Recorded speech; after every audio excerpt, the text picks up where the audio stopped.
Welcome. In this video, I'll show you how to use LocalSend from iPhone to Android. All right, so as you can see here, the left-hand side, I have here my iPhone.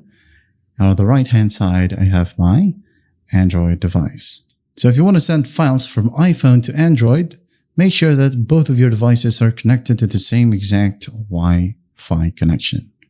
All right, so once that's done on your iPhone device, make sure that you're under Send tab. Okay. Now on your specific Android device, make sure that you're under Receive tab.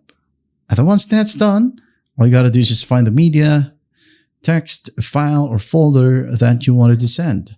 So for example, media right here, tap on it, and then tap on the media that you wanted to send. You can go ahead and send up to 1,000 per batch, 1,000 photo or video. All right, so once that's done, on your iPhone, select the receiver. So as you can see here I have my Android, a Samsung device.